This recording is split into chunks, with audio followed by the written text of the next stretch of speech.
전해드리겠지만 역사는 너무 길고 커서 우리가 다 알 수 없지만 지나간 후에 보면 하나님의 의가 이루어지는 줄로 믿습니다.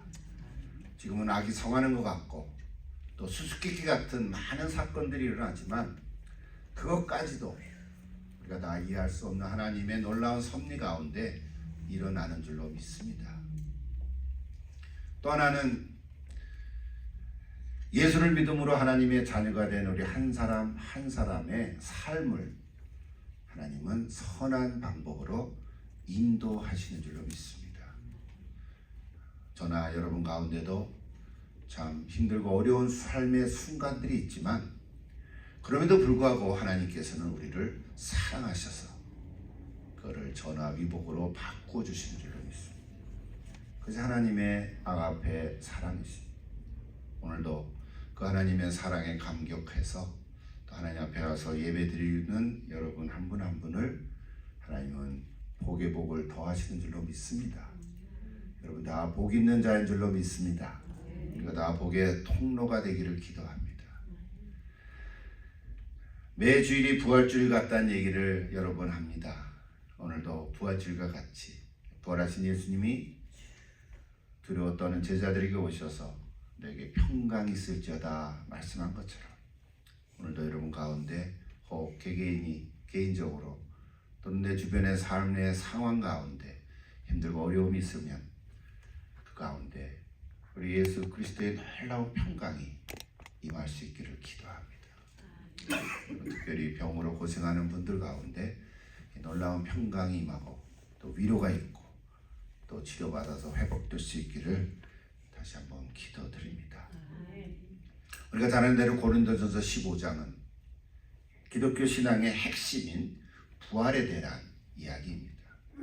사도 바울이 이 부활에 대해서 그냥 어슬렁어슬렁 얘기한 게 아니라 아주 체계적으로 심도 있게 논증하는 방법으로 써내려간 성경입니다.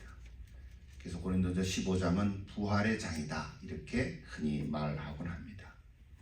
우리가 매일 성경 읽기를 따라서 지난 수요일부터 오늘까지 15장을 5일 동안이나 걸쳐서 이렇게 말씀 묵상하도록 되어 있었는데 우리 전체 주제는 그리스도의 부활, 부활이 역사적인 사실이라고 그 말씀으로 시작을 해서 부활의 당위성 그리고 죽은 자의 부활, 놀라운 하나님의 원리 가운데 이 죽은 자의 부활을 선포하고 있고 또 부활체의 모습이 어떻게 나올까 하는 부활체의 그 모습과 성격 그리고 신비로운 몸의 부활 이런 이야기들로 쭉 기록되어 있습니다. 그리스도의 부활, 죽은 자의 부활 그리고 몸의 부활 그리고 마지막으로 그 부활의 승리로 인하여서 우리 성도의 삶이 실제적으로 지탱해가는 소망을 가지라고 권면하는 말씀으로 마무리를 하고 있습니다. 일일이 다 언급하지 못하지만 우리 지난 목요 기도회 때는 죽은 자의 부활이라는 원리를 제가 말씀했는데 좀 다시 한번 그 핵심을 마음속에 잘 새기시고 승리하는 여러분 되기를 기도합니다.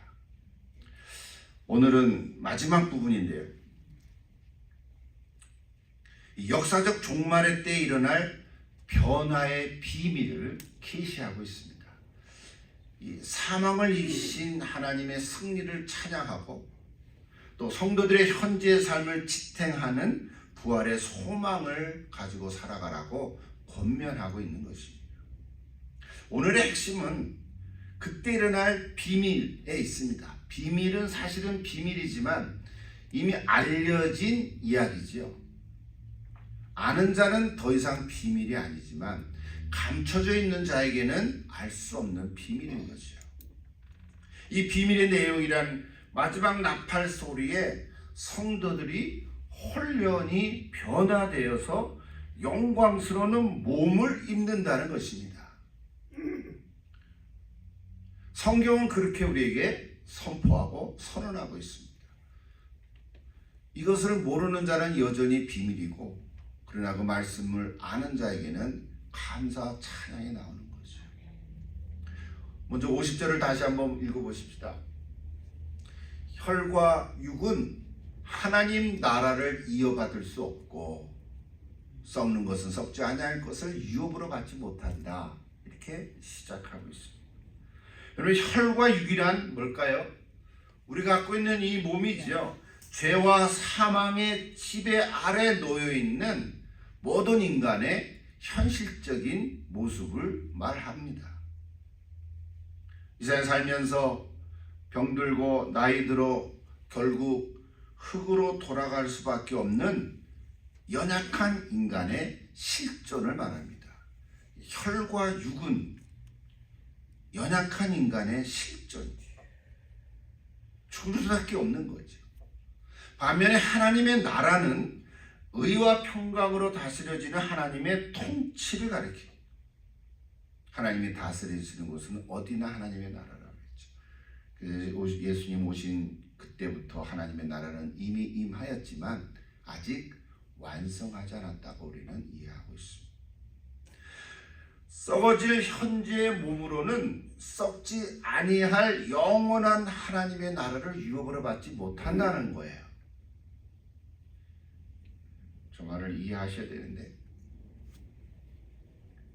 따라서 하나님의 나라를 유업으로 받으려면 현재의 이 몸이 그 나라에 적합하도록 새롭게 변화되어야 한다는 거예요. 이 몸 그대로는 하나님 나라에 들어갈 수가 없다는 거예요. 어떤 사람은 몸은 죽어서 흙으로 돌아가니까 이제 영으로만 하나님 나라 간다 그렇게 말합니다. 그것도 반은 맞고 반은 맞지 않습니다. 낙원에는 이르지만 예수님 다시 오셔서 부활의 놀라운 역사를 이룰 하나님의 나라에는 영으로 가는 게 아니라 변화된 몸으로 그 나라에 들어간다는 거예요. 이것이 부활의 핵심이죠. 부활은 이 혈과 육의 몸으로 그냥 다시 살아나는 것도 아닙니다. 전에도 얘기했지만 그건 소생이라 그랬어요. 부활은 새로운 몸을 입는 것이라 그랬어요. 새로운 몸이에요. 몸은 몸인데 이 몸이 아닌 거예요. 그래서 지난번 지나갔지만 15장 44절에 보면 육의 몸이 있은즉 영의 몸도 있다 그랬어요. 우리 이 몸을 피지컬 바디라 그랬죠. 그러나 부활한 몸은 스피리추얼 바디라 그러는 거예요. 어떻게 그런 게 있을 수 있나? 우리는 알 길은 없지만 성경은 그렇다고 선포하고 있습니다. 좀 이상한 얘기긴 하지만요, 옛날 저 오래전에는 많은 사람들이, 아니 우리 그리스도를 믿는 그리스도인들조차도 그러면 화장을 하면 부활할 수 있는 뼈 조각도 하나도 안 남을 텐데 어떻게 부활하지? 그래서 옛날에는 매장을 선호했습니다. 어쩌면 요즘도 그런 분이 계실 수도 있어요. 우리 어르신들 가운데는 화장하면 뜨겁지 않을까? 죽은 시신이 뭐 뜨거운 걸 알겠어요? 그래서 나는 매장을 원해. 이런 분도 계세요. 그럼 뭐 상관없어요. 호불호니까. 그 시대에 근데 화장은 어떤 면에서는 불교식 장례라고 여겨졌던 것도 사실이라서 우리가 좀 기피하는 모습도 있어 보이지만 사실 그것도 성경적인 얘기는 아닙니다. 그냥 그렇다는 거죠. 하나의 관습이었죠. 오해죠. 여러분 정직하게 생각해 보십시오. 무슨 뼈 조각이 있어서 마지막 날 새로운 몸으로 변화되는 것입니까? 뼈 조각이라면 어떤 뼈 조각이 있어야 되겠습니까? 등뼈 정도는 있어야 합니까?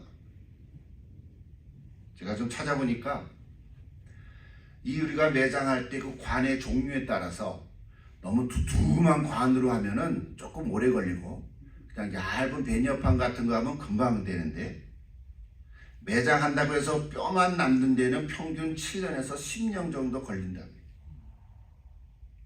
그것도 사람마다 다르겠죠. 완전히 부패해서 흙으로 돌아가는 데는 최소 20년 혹은 100년 정도 걸립니다. 그런 기록들이 있어요. 그러니까 100년 전에 돌아가신 분의 매장을 파보면 흔적이 없는 거예요. 물론 거기에 방부제를 넣으면 좀 뭐가 남을지 모르죠.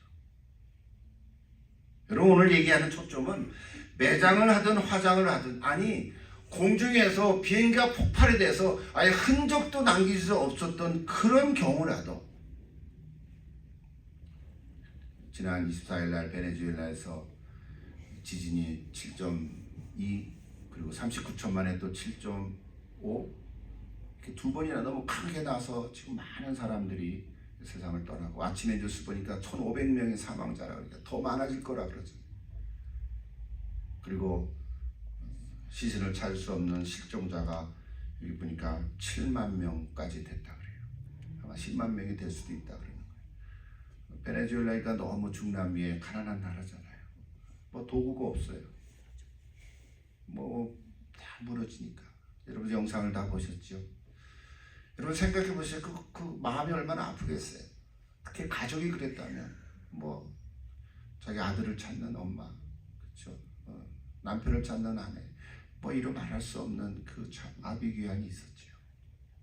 그러나 오늘 확실한 거는 시신도 못 찾는, 정말 그 흙더미에, 그 돌더미에 갇힌 그 아들의 시신 찾지도 못한다 하더라도 부활은 뭐가 뼈조각이 있어서 변화되는 게 아니라는 거예요. 성경은 그렇게 말하지 않습니다. 옛날 왕의 묘에 가보면요, 우리 조선시대의 왕을 보면 현실에서 살다가 왕이 돌아가셨으니까 그동안 살던 온갖 도구들을 다 그 안에다 집어넣었어요. 별의별 걸 다 집어넣었어요. 왜 그럴까요? 저 세상에 가서도 왕으로 편하게 사십시오. 안식하면서 사십시오. 우리는 지금 진짜 웃기는 얘기 같지만 옛날에 그랬다고요. 그게 왕을 잘 대접하는 거라고 생각한 거예요. 그래서 크고 둥그런 묘지를 만들곤 하지 않았습니까? 지금도 한국에 가면 그런 그 기록들이 많이 남아있잖아요. 현장도 있고. 글쎄요, 역사적인 자료를 위해서는 참 도움이 될는지는 모르겠지만 성경적으로 말하면 부활은 그런 것이 아니라는 거예요. 죽어서 저 세상에 가서도 또 한 생에 살고, 죽으면은 먼저 가신 엄마를 만나고 아버지를 만나고 가서 행복하게 사세요. 그런 것은 아니라는 거예요. 우리가 그런 마음은 이해할 수 있어도 성경은 그렇게 얘기하잖아요. 절대로 새로운 몸의 변화하고는 상관이 없는 얘기예요. 매장을 하든 화장을 하든, 공중에서 폭발해서 흔적을 찾지도 못하든, 또는 흙더미에 따라서 정말 아무것도 흔적도 찾지 못한다 하더라도 부활은 그런 게 아니에요. 51절 다시 보십시오. 같이 읽어볼까요? 보라, 내가 너에게 비밀을 말하노니 우리가 다 잠잘 것이 아니요 마지막 나팔에 순식간에 홀연히 다 변화하리니 그랬어요. 그래서 잠잔다 하는 것은 죽는 것을 표현으로 얘기한 거죠.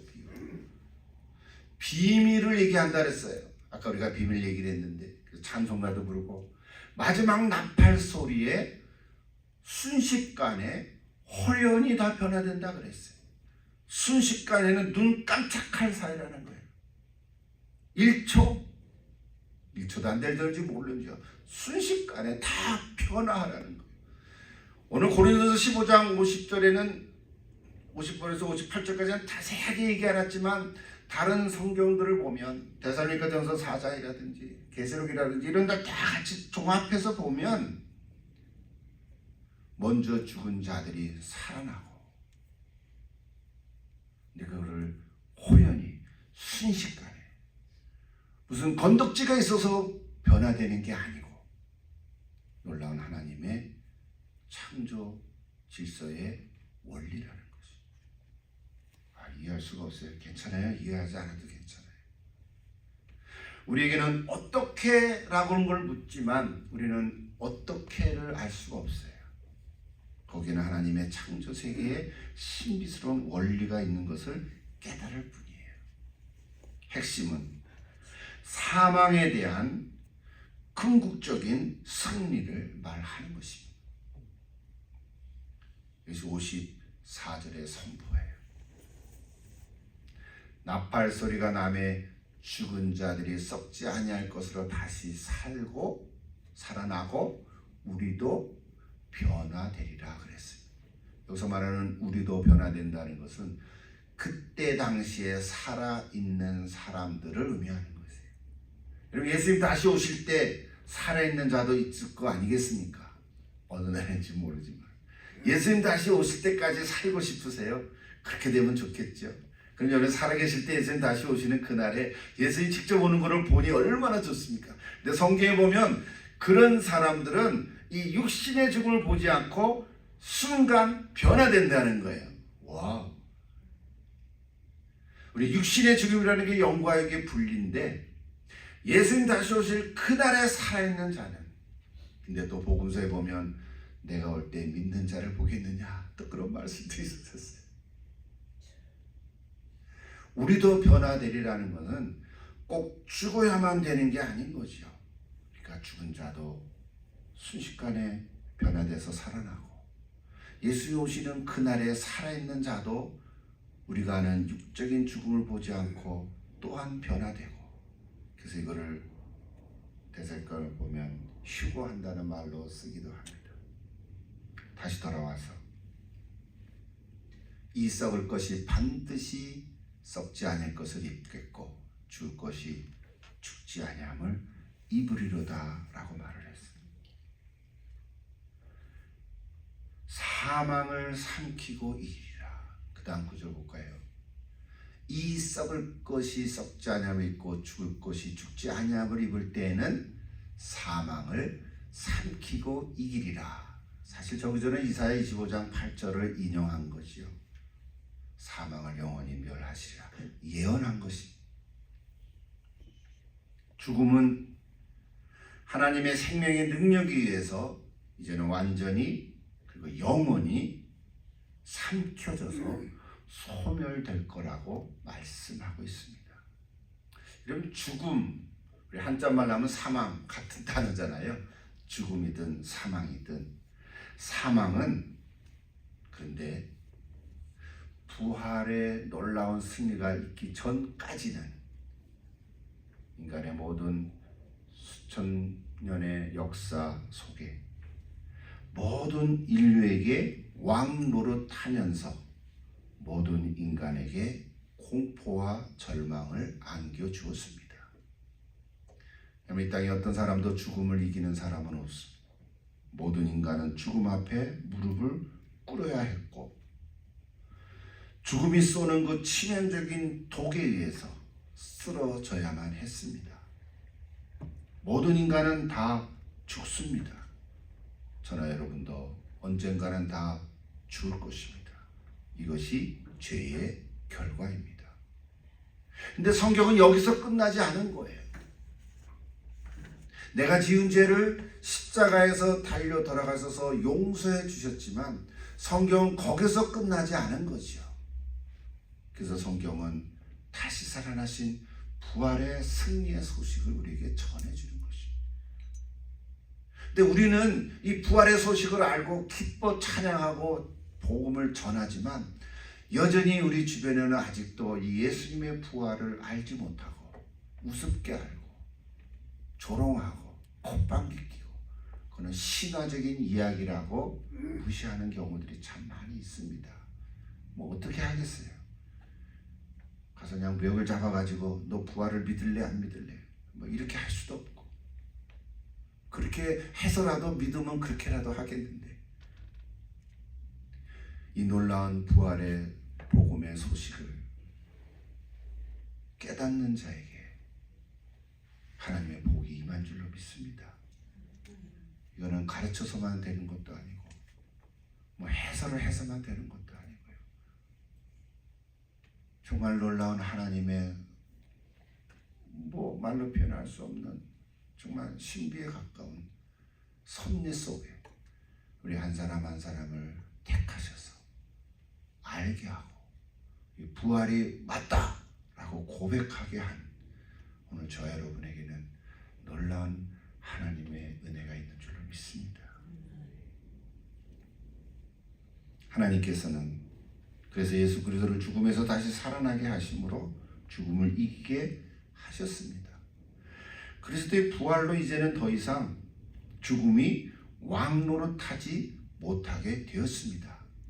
자, 요거를 우리가 잘 이제 마지막 깨우쳐야 되는데, 여전히 우리는 이 땅에 살다가 죽습니다.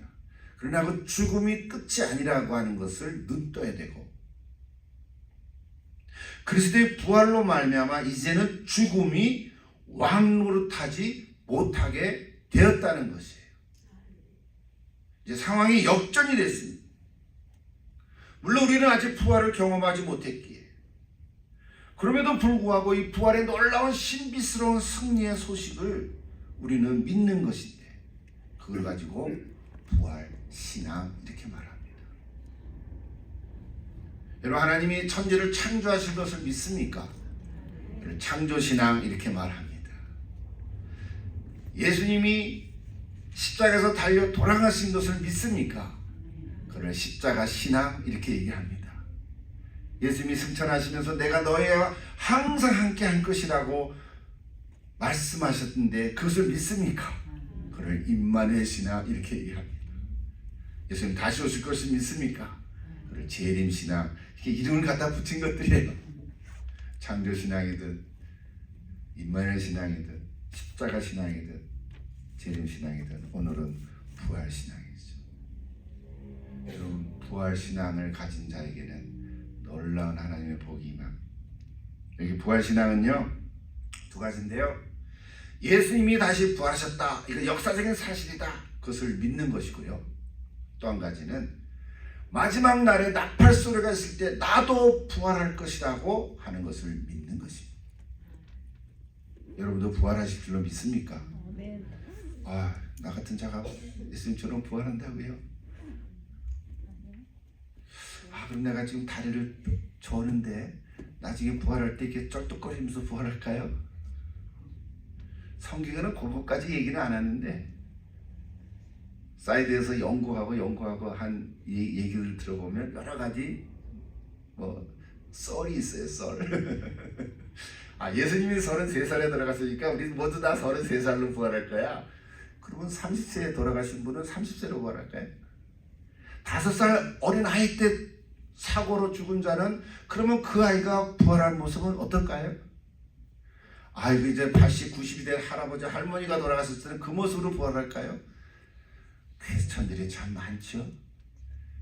근데 하나님께서는 그런 질문은 알아도 소용이 없느니라, 그래서 안 알려주신 것 같아요.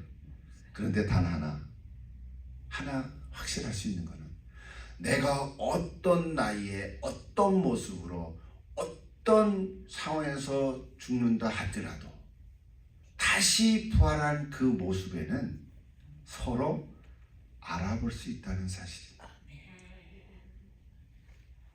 왜? 예수님 부활하실 때 제자들이 알아봤거든요. 우리도 서로 알아볼 줄로 믿습니다. 어린아이에 돌아갔든지 나이가 들어서 쭈글쭈글한 주먹살이 많든, 내가 사고로 얼굴에 화상을 입어서 이상한 모습으로 살다가 죽었건, 다리가 하나 없건, 어떤 모습인지 부활하신 그 모습은 완전하다고 하는 사실입니다. 그렇게 보여지는 거죠. 아마도 새로운 차원의 모습으로, 이 육신은 아니라고 하는 것은 사실인 거예요. 그래서 그는 스피리추얼 바디, 신령한 몸이에요. 그래서 오늘 성경은 부활신앙을 가진 자는 죽음이 이제 나를 종노릇하지 못한다고 선포하는 것입니다. 사랑하는 여러분, 우리는 아직 죽음을 경험하지 못했지만, 여러분, 죽음 앞에 두려워하지 마십시오. 죽음을 두려워할 존재가 아니라 죽음을 통해서 하나님 나라로 들어가는 관문과 같은 것입니다.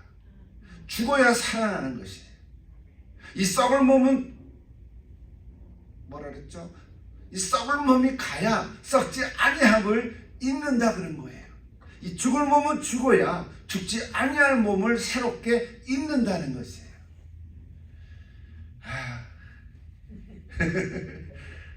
성경은 그렇게 우리에게 선포하고 있어요. 더 이상 뭐 이렇게 떠덕떠덕 붙여봐야 의미가 없어요. 그냥 말씀 그대로 사망을 삼키고 이기리라. 아멘. 여러분, 이제 사망이요 거꾸로 생명에게 삼켜진 바 된 줄로 믿습니다. 이전까지는 사망이 사람들을 삼켜버렸어요. 그래서 모든 인간은 다 사망했어요. 그러나 이제는 그 죽음이 끝이 아닌 거예요. 이제는 생명이 사망을 삼켜버렸어요. 이거 역설이. 또 볼까요? 55절. 사망아 너의 승리가 어디 있느냐? 사망아 네가 쏘는 것이 어디 있느냐? 이제 없어졌어요. 사망에 쏘는 것은 죄요, 죄의 권능은 율법이라. 기껏해서 사망에 쏘는 건 뭐예요? 너는 죄인이야. 그거를 얘기하는 거예요. 그래서 죄지에 누리는 결과가 죽음인데, 오케이. 이미 예수님이 나의 죄를 다 깨끗하게 씻겨줬기 때문에 난 이제 더 이상 죽은 자가 아니라는 거예요. 사망에 쏘는 것은 죄요, 죄의 권능은 율법이에요. 우리는 이미 다 죄를 이겨갔습니다. 죄의 문제를 해결했습니다. 내 스스로 해결한 건 아니지만 우리에게 율법을 이기는 놀라운 소식들이 많이 있습니다. 마지막 57절 볼까요? 반전이죠. 같이 읽어볼까요? 우리 주 예수 그리스도로 말미암아 우리에게 승리를 주시는 하나님께 감사하노니. 예수 그리스도의 부활은 죽음을 이길 뿐만 아니라 모든 죄와 율법으로부터 회복된 것을 선포하는 것입니다. 여러분, 이제 우리는 율법대로 살아가는 사람들이 아니잖아요. 여러분, 율법대로 살아가실래요? 한번 해보세요. 원수를 내 몸같이 사랑하라. 너무 깊어. 그래도 내가 어떻게든지 해봐야지. 나를 힘들게 하는 저 놈을 내가 사랑해야지. 저 왼수까지 사랑해야 되는데 너무 힘들어요. 그래도 사랑해야지. 여러분, 사랑해보세요. 그 사랑이 됩니까? 안 됩니다. 우리는 할 수가 없습니다. 아예 빨리 포기를 하세요. 포기를 하니까 그 다음에 저 사람 그래도 괜찮은 사람이네, 예뻐 보이기 시작하는 거예요. 죄와 율법으로부터 우리는 자유하면서 살아가는 것이에요. 우리가 율법을 행하면 행할수록, 만약에 율법이 10가지라면 십계명이 10가지인데요 9가지 다 지켰다가 한 가지 못 지키면 어떻게 됩니까? 못 지키는 게 되는 거잖아요. 바리새인들은 613가지를 따로 쫙 모아놓고 요것만 지킨다고 생각했어요. 그것만 지키면 율법을 다 완성한다고 생각했어요. 어리석은 거지요. 우리는 이 세상에 살면서 법을 다 지키면서 살아가지 않습니다. 법 조문을 가지고 들여다보면서 살아가는 사람들이 아니에요. 우리가 성경을 옆에 끼고 법 조문을 마치 하나님께서 우리 주 율법 조항을 하나씩 지켜가면서 살아가는 사람들이 아니라 오히려 예수를 믿고 내 안에 계신 성령님을 따라서 살아가다 보면, 기분 좋게 기쁘게 자유롭게 살아가다 보면 나도 모르는 사이에 율법의 요구들을 이루어지면서 살아가고 있는 자신을 발견한다는 거예요. 아멘. 그것이 바로 사랑의 열매. 그래서 이 종말론적인 승리는 미래의 소망을 뛰어넘어서 현재를 살아가는 우리에게 놀라운 힘을 전해주시는 거예요. 그래서 오늘 설교 제목처럼 삶을 지탱할 수 있는 강한 원동력을 주시는 거예요. 그래서 하나님께 우리가 감사하는 것입니다. 마지막 58절 읽고 마치려고 그랬는데 저거를 그냥 성경 구절로 글씨를 읽지 마시고요, 여러분 마음속에 신비로 읽기를 기도합니다. 그래서 저거를 설교를 주면서 저걸 어떻게 좀 하지 하다가 기껏 하는 게 뭔 생각이냐, 다 같이 한번 일어나서 읽을까요? 다 같이 한번 일어나서 한번 읽어보십시다. 58절 천천히. 고린도서 15장 마지막 절, 부활장 전체의 마지막 절. 힘든 분은 앉으셨을 때 아이고 죄송합니다. 천천히 힘차게.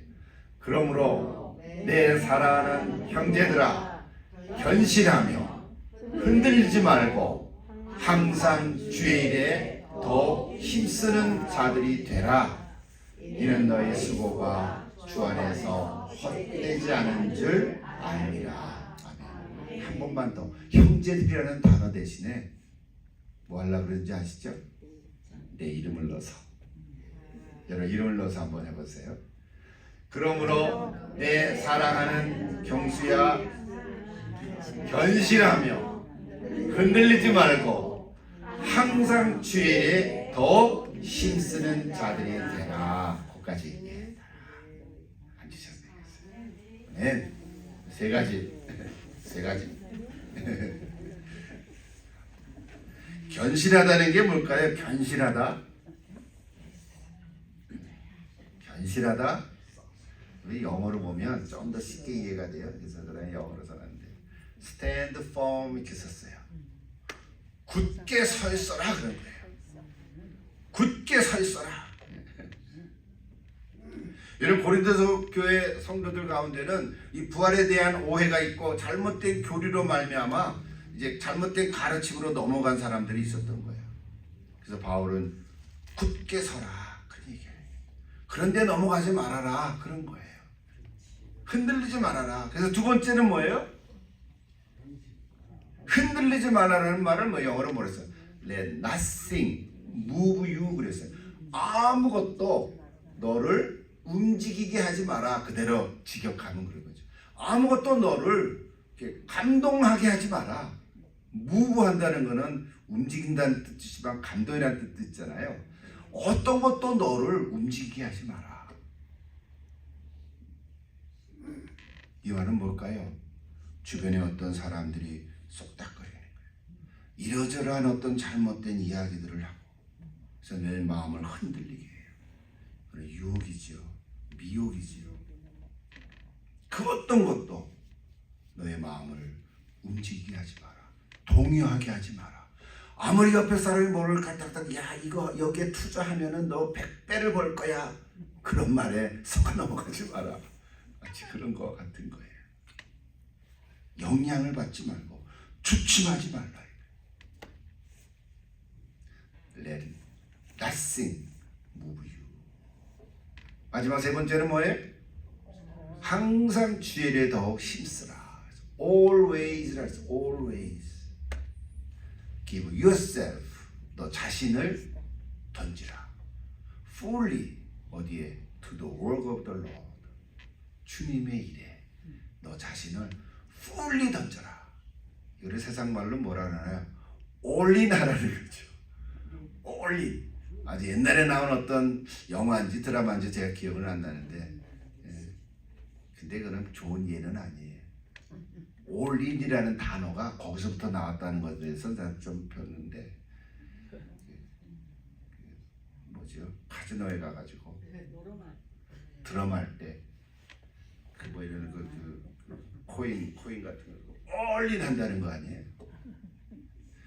여러분 그 돈 몇 푼 올린 하는 정도 갖고 올린이 아니라 우리는 yourself 너 자신을 fully 하나님의 일에 던져라. 그래도 안 죽습니다. 여러분 괜찮습니다. 한번 해보십시오.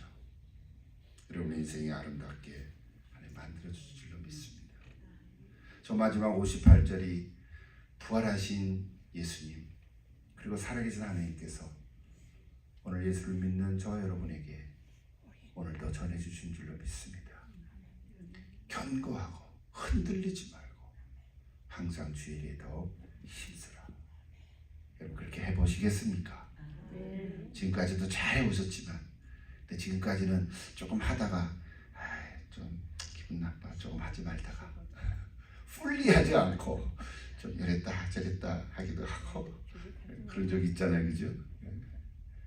이제는 다시 한번 하나님 내게 저 마음을 주시옵소서. 한번 fully 올인할 수 있도록 역사해 주시옵소서. 그런 마음으로 우리 마지막 마지막을 마무리하면 좋겠어요. 여러분 고린도서 15장을 다시 그 기회가 되면 쭉 1절부터 한번 쭉 읽어보십시오. 부활에 대한 성경적이고 올바른 이해가 여러분 가운데 있기를 바랍니다. 읽었는데도 모르는 게 있으면 괜찮아요. 나중에 또 읽어보십시오. 여전히 질문이 있고 의문이 있더라도 이상하고 잘못된 가르침에 귀를 기울이지 마시고 그냥 내버려 두면 또 때가 되면 하나님께서 깨닫게 해주실 날이 올 것입니다. 하나님 나라에 합당한 부활의 몸을 입을 때까지, 그리고 다시 오실 예수님이 이루실 몸의 부활로 새롭게 변화될 때까지, 그리고 사망을 이기는 생명의 부활로 승리를 얻을 때까지 여러분 죽음을 두려워하지 마십시오. 내가 언제 어떻게 죽을런지는 아무도 모르지만 병에 걸렸다 해서 먼저 가지 않습니다.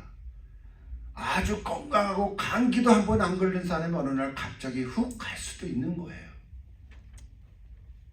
그러므로 죽음을 두려워하지 마십시오. 물론 죽는 순간 자체는 누가 나를 막 고문을 하고 죽지도 않고 막 고문을 하고 뭐 그러면은 힘들겠죠. 근데 우리가 그런 일은 경험하지 않을 것 같기는 해요. 우리가 공산처에서 살지 않는 이상. 그러나 죽음 자체를 이제는 더 이상 두려워할 필요가 없습니다. 왜냐하면 하나님의 생명이 사망을 삼켜버렸기 때문에 그렇습니다. 믿습니까? 아멘. 승리하십시오. 자, 앞으로 남은 삶 부활신앙으로 내게 주어진 삶의 현실 속에서 나를 지탱해 주시는 이 부활의 소망으로 힘차게